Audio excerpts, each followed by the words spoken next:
Friends, आप सबका स्वागत है आपके अपने यूट्यूब चैनल फार्मा एमसीक्यू में। आज की इस वीडियो में कुछ इंपॉर्टेंट एमसीक्यूज़ हम लोग डिस्कस करेंगे। ओके, तो ये एमसीक्यूज़ हैं आपके सभी फार्मा कॉम्पिटिटिव एग्जाम के लिए इंपॉर्टेंट रहने वाले हैं। जीपट नाइपर ड्रग इंस्पेक्टर और स्टेट फार्मासिस्ट एग्जाम है। किसी भी स्टेट का आपका फार्मासिस्ट का एग्जाम है तो काफ़ी इंपॉर्टेंट रहने वाले हैं। तो किसी भी फार्मा एग्जाम के प्रिपरेशन कर रहे हैं, चैनल पर नए हैं, आपने चैनल सब्सक्राइब नहीं किया है, चैनल को प्लीज़ सब्सक्राइब कीजिएगा। वीडियो को लाइक करना, शेयर करना, कमेंट करना, बेल आइकन को प्रेस करना ताकि जो आने वाले वीडियोस होते हैं उनके नोटिफिकेशंस आप लोगों को मिल सके। ओके, तो स्टार्ट करते हैं। देखिए क्वेश्चन, देखिए क्वेश्चन आइब्यूप्रोफन इज तो आइब्यूप्रोफन जो होता है आपको पता है किस में आता है। एनसेड्स जो आप पढ़ते हैं, non steroidal anti inflammatory drugs पढ़ते हैं, उसमें प्रोपियोनिक एसिड डेरिवेटिव्स जो आते हैं उसमें आइब्यूप्रोफन, कीटोप्रोफन, फ्लूरबीप्रोफन, नैप्रोक्सन, ये सब ड्रग्स आती हैं आपकी। ठीक है, तो आइब्यूप्रोफन क्या है तो आपको पता है प्रोपियोनिक एसिड डेरिवेटिव है। लेकिन आपके ऑप्शंस देखिए, ऑप्शंस में आपको क्या मिला है, 2,4 propyl phenyl propionic acid, 2,4 isobutyl. तो मतलब इसके ऑप्शंस देखिए, आपको इसका स्ट्रक्चर पता होना चाहिए। जिस टाइप से ऑप्शंस दिए हुए हैं तो इनके लिए क्या आपको इसका स्ट्रक्चर पता होना चाहिए। तो आइब्यूप्रोफन का एक बार ही हम लोग स्ट्रक्चर ड्रॉ करके देखते हैं। ओके, तो जैसे ही आप आइब्यूप्रोफन का स्ट्रक्चर देखते हैं तो इसमें इसका स्ट्रक्चर होता है, इसमें जो है एक तो ये बेंजीन रिंग होता है। ओके, और जो इसमें यहाँ पर है CH3 COOH। ओके, ये है प्रोपियोनिक एसिड। और जो इसमें यहाँ पर होता है CH2 CH, ये CH3, ये CH3, मतलब कि ये क्या हो गया, ये आइसोब्यूटाइल ग्रुप। ओके, ठीक है, तो इसमें होता है ये प्रोपियोनिक एसिड हो गया, ये फिनाइल हो गया, और इसमें ये ब्यूटाइल ग्रुप हो गया। अभी अगर इतना सा आपको थोड़ा बहुत स्ट्रक्चर माइंड में होता है ना तो आप अपने ऑप्शंस देख के आंसर निकाल लेते हैं। अब ये स्ट्रक्चर माइंड में रखिए, आप इसके ऑप्शंस देखिए। ओके, तो आप देखिए, आप इसके ऑप्शन से 2,4 propyl phenyl propionic acid, next है 4 isobutyl phenyl propionic acid, 4 ethyl phenyl propionic acid या हेक्साइल फिनाइल। तो हमने स्ट्रक्चर में देखा था प्रोपियोनिक एसिड तो है, फिनाइल भी है, लेकिन प्रोपाइल नहीं था, ब्यूटाइल था, है ना, आइसोब्यूटाइल था। ठीक है, तो ये देखिए आपके मतलब थोड़ा सा अगर स्ट्रक्चर माइंड में होता है ना तो हमारे ऑप्शंस निकल के आ जाते हैं। तो देखिए हमारा ये प्रोपाइल कट जाएगा, इथाइल भी काट देंगे, हेक्साइल भी काट देंगे, आंसर हो जाएगा हमारा option B, 2,4 isobutyl phenyl propionic acid होता है हमारा आइब्यूप्रोफन। ओके, ऑप्शन बी बिल्कुल राइट हो गया आपका। आई थिंक आपको क्लियर हो गया। क्वेश्चन नेक्स्ट है, drug which does not belong to fruit class. Options देखिए आप लोग, इसके एरगट दिया है और इसमें फैनल, डिल, कोरिएंडर। ओके, देखिए जो है फ्रूट क्लास से बिलोंग नहीं करता। देखिए फैनल है, डिल है, कोरिएंडर है, ये सब एम्बेलिफेरस फ्रूट है। जैसे फैनल होता है फोनिकुलम वल्गेर, इसका सोर्स होता है, एम्बेलिफेरी फैमिली होती है, एम्बेलिफेरस फ्रूट होता है। डिल जो है एनिथम ग्रेवियोलेंस सोर्स होता है इसका और एम्बेलिफेरी फैमिली होती है। कोरिएंड्रम सटाइवम, कोरिएंडर का सोर्स एम्बेलिफेरी फैमिली होती है। ठीक है, तो आपकी ये तीनों फ्रूट है, बचा क्या, एरगट। तो आपका आंसर क्या हो जाएगा, इसका एरगट हो जाएगा। ओके, आपका आंसर हो जाएगा ऑप्शन ए। ओके, नेक्स्ट है, long term use of thyroid diuretics in hypertension can produce all of the following except. कह रहे थे कि हाइपरटेंशन में लॉन्ग टर्म मतलब ज़्यादा टाइम के लिए थायराइड डायरेटिक्स जो यूज़ करते हैं तो उनसे क्या क्या हो जाएगा, एक को छोड़ के एक्सेप्ट। देखिए ऑप्शंस, हाइपरकैलेमिया, हाइपरयूरिसीमिया, हाइपरलिपिडीमिया या हाइपरग्लाइसेमिया। थायराइड्स जो होते हैं हाइपरकैलेमिया तो नहीं कराते, तो आपका ऑप्शन ए ही निकल के आ गया। थायराइड्स क्या कराते हैं, हाइपोकैलेमिया करा देंगे। हाइपरकैलेमिया तो कौन से कराते हैं, जो आपके पोटाशियम स्पैरिंग डायरेटिक्स कराते हैं, लेकिन जो आपके थायराइड्स हैं ये हाइपोकैलेमिया कराएंगे। तो एक्सेप्ट पूछा है तो ऑप्शन ए राइट हो जाएगा। बाकी हाइपर यूरिसीमिया कोज कराते हैं, हाइपरलिपिडीमिया भी कराते हैं, हाइपरग्लाइसेमिया भी कराते हैं। ओके, नेक्स्ट है, which one of these is a hypotensive drug. Option क्या है इसके, सनेगा है, रुबार्ब, वस्कालीज या रुवॉल्फिया। जो सनेगा है ये आपके सैपोनिन ग्लाइकोसाइड्स में आता है। पोलीगैला सनेगा सोर्स होता है। पोलीगैलेसी इसकी फैमिली होती है, गैलेसी। ओके, रुबार्ब जो है, रुबार्ब का सोर्स होता है रियम पामेटम, इसका सोर्स होता है। और पोलीगोनेसी गोनेसी इसकी फैमिली होती है। वसका जो है क्विनाजोलिन एल्कलॉइड्स में वसका आता है, थोड़ा वसी का सोर्स होता है, कैंथेसी फैमिली होती है। रोवोल्फिया जो इंडो एल्कलॉइड्स की ड्रग है, रोवोल्फिया सर्पेंटाइनिया सोर्स होता है, एपोसाइनेसी फैमिली होती है। रोवोल्फिया के अंदर रिजर्पिन प्रेजेंट होता है, और रिजर्पिन क्या होता है, हाइपोटेंसिव होता है, या कह दीजिए एंटी हाइपरटेंसिव होता है, कंफ्यूज नहीं होना। ऑप्शन डी राइट हो जाएगा। रोवोल्फिया के अंदर क्या होता है, रिजर्पिन प्रेजेंट होता है। रिजर्पिन क्या होता है, एंटी हाइपरटेंसिव, क्या होता है, एंटी हाइपरटेंसिव, या बोल दीजिए हाइपोटेंसिव, एक ही बात है, एंड ट्रांसक्युलाइजर होता है ये। तो आपका आंसर हो जाएगा option D. Okay, question next है, what is the source of carbon atom in cholesterol. Cholesterol जो है इसकी जब सिंथेसिस होती है तो इसमें जो कार्बन एटम का सोर्स बताना है कौन सा है, लैनोस्टिरोल, स्क्वालिन, मेवेलोनिक एसिड या एसिटाइल कोएंजाइम ए। तो जो कार्बन एटम का सोर्स होता है वो होता है एसिटाइल कोएंजाइम ए होता है। आपका ऑप्शन डी राइट हो जाएगा। ओके, नेक्स्ट है, haemophilia is characterised is caused due to the reduction in the quantity and activity of which of the following clotting factors। Factor इसमें है विटामिन के clotting factor, ये है 4 क्लोटिंग फैक्टर, 7 है clotting factor 9। Okay, तो जो देखिए हीमोफीलिया ए का पूछा है, तो हीमोफीलिया ए जो होता है कौन से क्लोटिंग फैक्टर की डेफिशिएंसी से होता है, तो हमने ध्यान रखना है। देखिए एक तो होता है हीमोफीलिया ए, एक हीमोफीलिया बी, एक हीमोफीलिया सी होता है। हीमोफीलिया ए जो होता है ये होता है due to the deficiency of the clotting factor 8। Clotting factor 8 जो है इसकी डेफिशिएंसी से होता है हीमोफीलिया ए। हीमोफीलिया बी जो होता है ये क्लोटिंग फैक्टर 9 की डेफिशिएंसी से होता है, और सी जो होता है क्लोटिंग फैक्टर 11 की डेफिशिएंसी की वजह से होता है। याद रहेगा आपको। ओके, 8, 9 और 11 तीन आपने याद रखने हैं। ओके, तो जो क्लोटिंग फैक्टर 8 होता है इसको क्या बोलेंगे, इसको बोलते हैं एंटी हीमोफिलिक फैक्टर ए भी बोलते हैं, एंटी हीमोफिलिक फैक्टर ए बोलते हैं क्लोटिंग फैक्टर 8 को। और क्लोटिंग फैक्टर जो 9 होता है उसको बोलते हैं एंटी हीमोफिलिक फैक्टर बी, और या फिर इसको क्रिसमस फैक्टर भी बोलते हैं। क्लोटिंग फैक्टर बी को क्या बोलते हैं, क्रिसमस फैक्टर भी बोलते हैं। ओके, और एंटी हीमोफिलिक फैक्टर बी भी बोलते हैं। और जो ये है क्लोटिंग जो फैक्टर आपका होता है 11, इसको एंटी हीमोफिलिक फैक्टर सी बोलते हैं।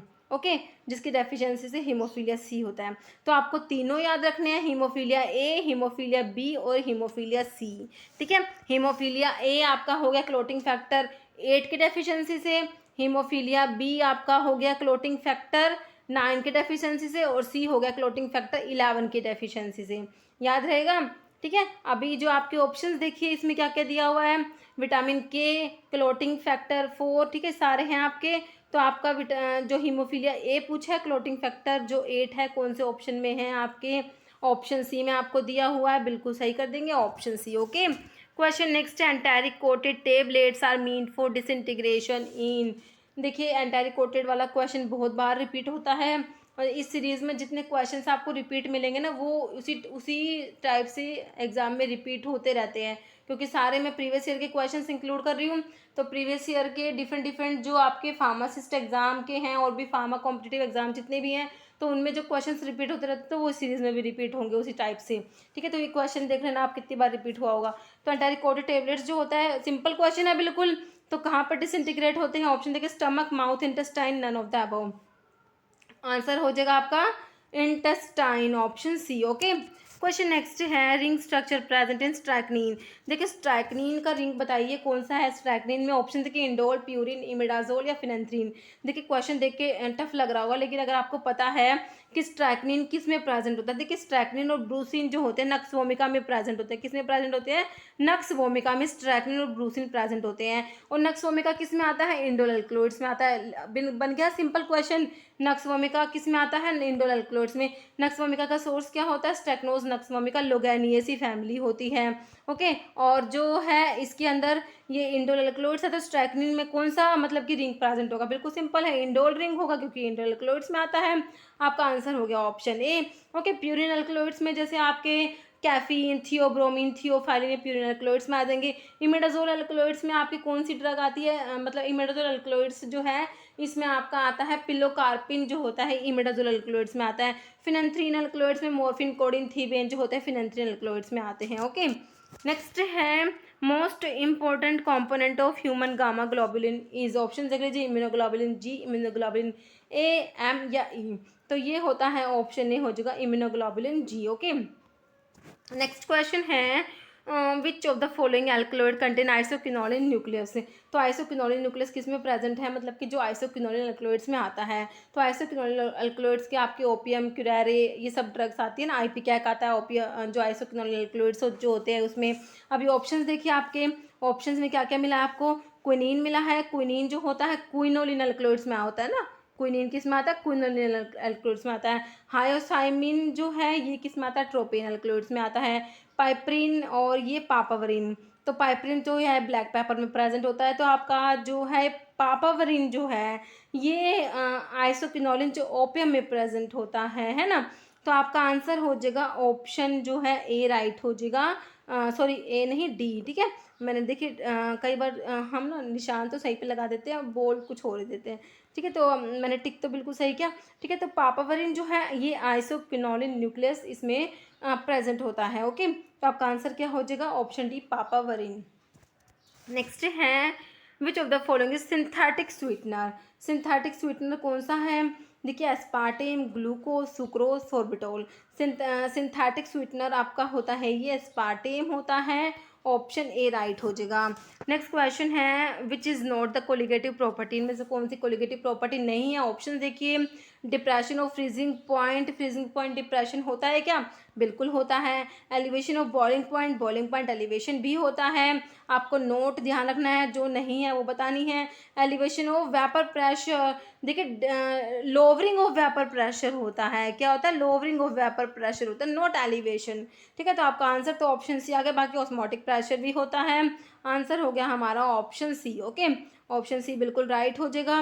तो आपको ध्यान रखना है कोलिगेटिव प्रॉपर्टी कौन कौन सी होती है, lowering of vapour pressure, boiling point elevation, depression of freezing point and osmotic pressure, ये 4 कोलिगेटिव प्रॉपर्टीज होती है। नेक्स्ट है in diabetes mellitus the level of, देखिए डायबिटीज मेलिटस में किसका लेवल, मतलब कि इसमें क्या है, देखिए इंक्रीज दिया हुआ, किसका लेवल इंक्रीज होता है, देखिए sucrose increase in blood, calcium increase in blood, glucose increase in blood, none of the above.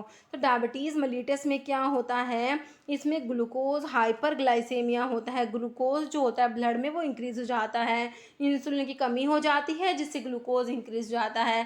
Previous video के क्वेश्चन में यही था क्वेश्चन कि किस क्या कम होता है, तो उसमें मतलब ऐसा था कि इंसुलिन का लेवल कम हो जाता है ना, इसमें है कि ग्लूकोज इंक्रीज हो, इसी टाइप से क्वेश्चन घुमा फिरा के एग्जाम में आते हैं, ठीक है। तो हाइपरग्लाइसेमिया हो जाता है ना, बिल्कुल सिंपल क्वेश्चन है, ऑप्शन सी राइट हो गया।